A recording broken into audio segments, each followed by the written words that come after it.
UTC is the Universal Coordinated Time, which comes from a longer history. For centuries, time has always been measured based on the Earth rotation, and Earth rotation was defining the second, the time measurements, and we used it to set our clock on the Earth rotation.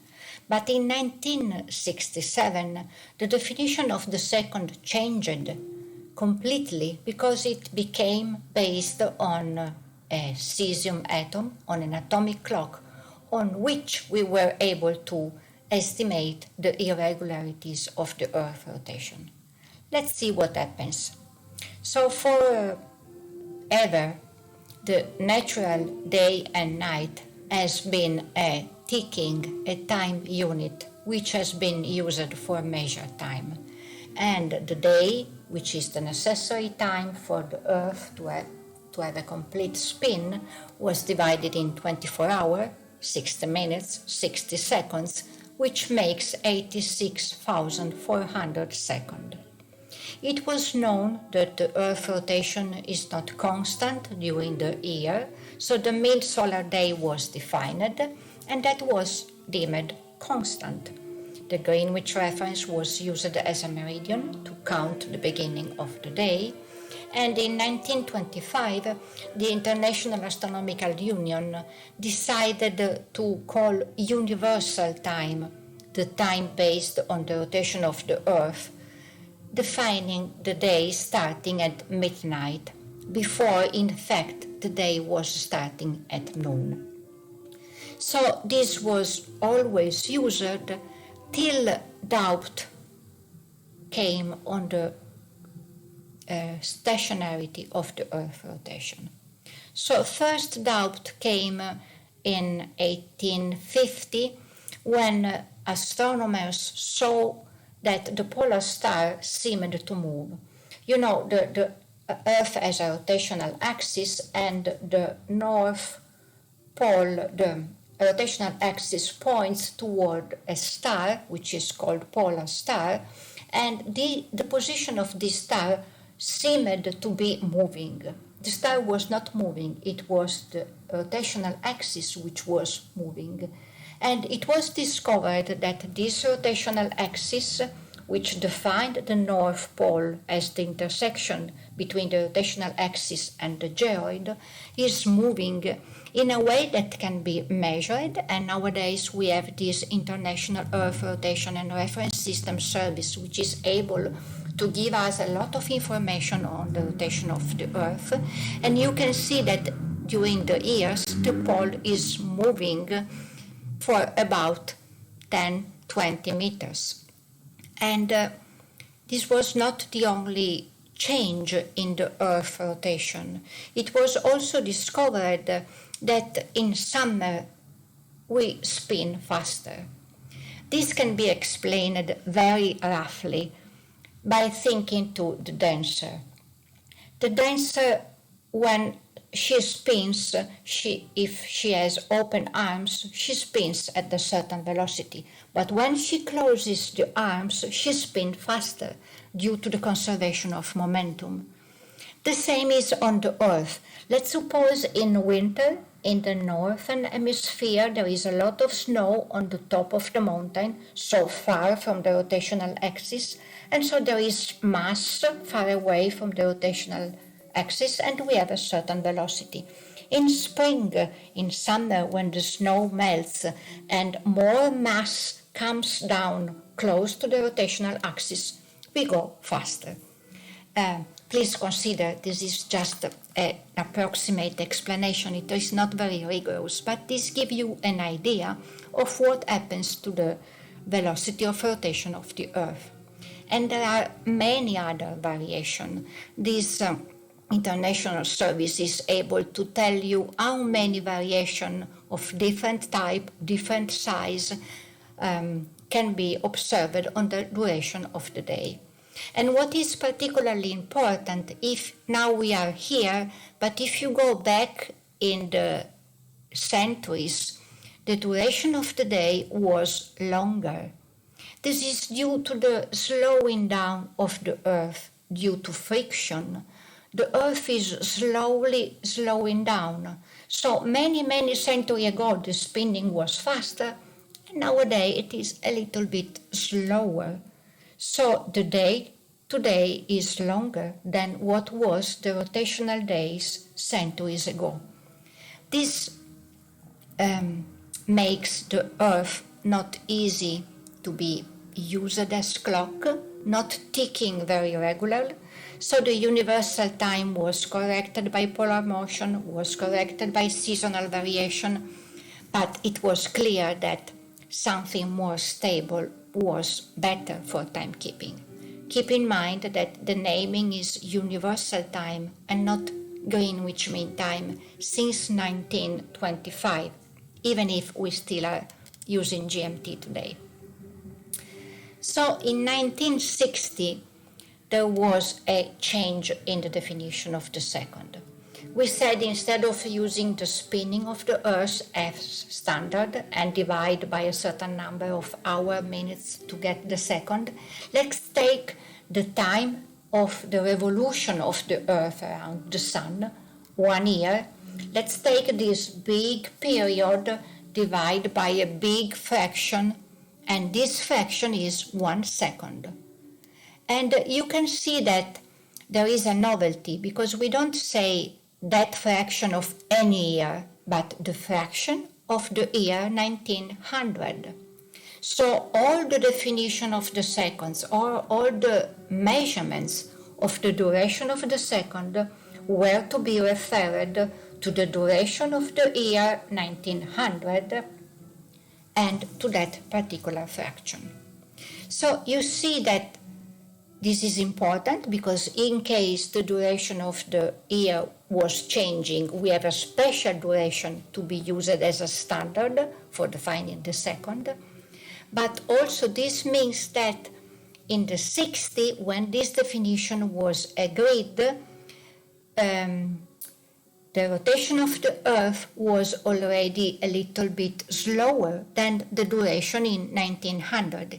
In fact, when you change the definition, you keep continuity before with the previous definition. So the definition was the rotational day, the rotational second.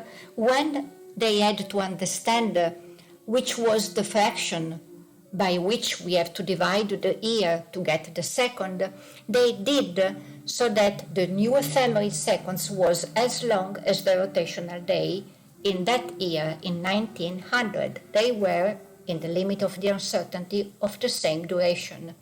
But then the Earth is slowing down, and in 1960, the day, the second obtained by this duration was already a little bit longer with respect to the ephemeral seconds, which was making reference to the year 1900.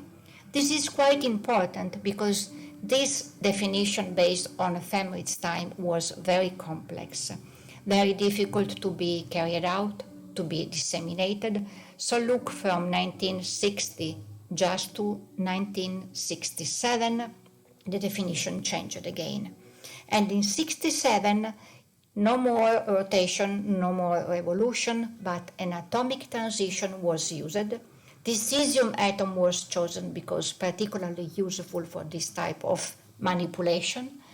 So they counted how many cycles of this radiation can define 1 second, to be in agreement with the ephemeral seconds defined in 1900, which was in agreement with the rotational second in that moment. So the number of cycles was measured to give an atomic second with the same duration of the ephemeral seconds in 1900. And you see, in 1967, the duration of the second based on the Earth rotation was already a little bit longer with respect to the atomic second. So just by definition, the atomic second is a little bit shorter than the current second that we can get by observing the rotation of the Earth. And if we measure 1 day with an atomic time, with 86,400 atomic seconds, the atomic day is a little bit shorter with respect to the rotational day that in the meantime has become longer due to the Earth slowing down. We will come back on this issue because it is quite important.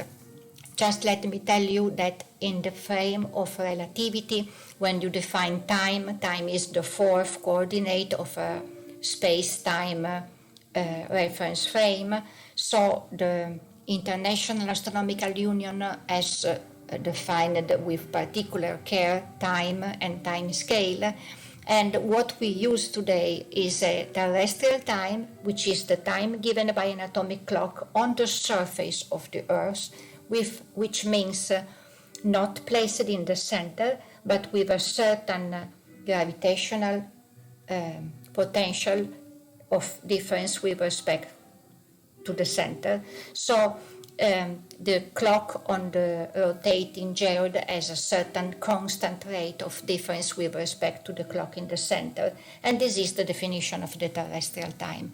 This is very well inserted in the theory of relativity, and this is the theoretical frame for timekeeping on the Earth and in the vicinity. The terrestrial time is the definition. Then we have one realization, which is the International Atomic Time, which is the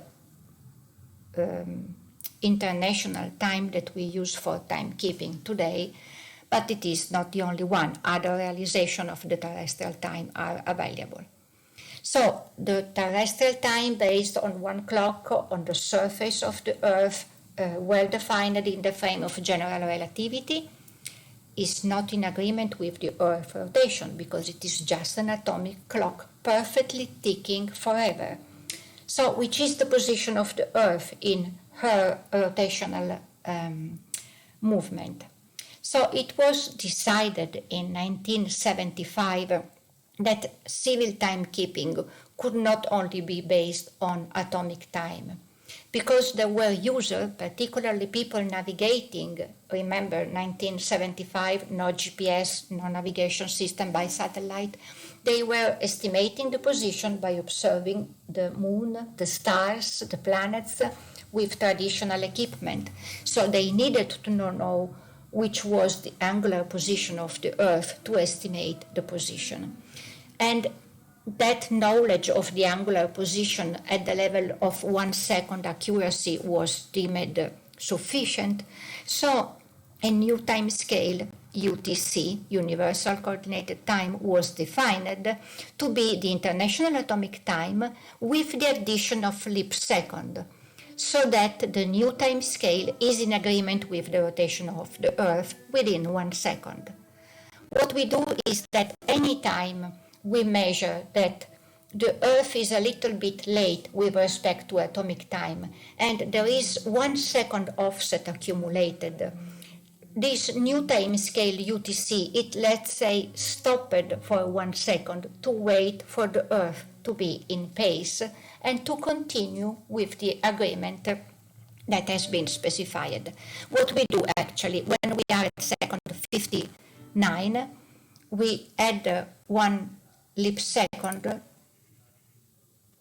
which allows to stop the timekeeping for 1 second and be in pace. You see, instead of going from second 59 to the following second 0000, we add this second, which is not common. Second 60 does not exist usually.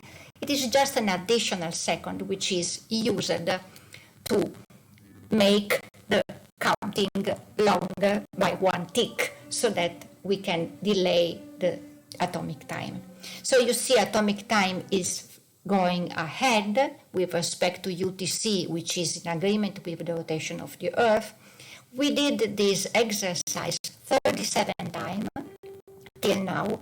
You see, not regularly, it depends. Sometimes the Earth is slowing down a little bit faster. In other period, it is not slowing down. The last one was 5 years ago. In the last 5 years, we had no leap second.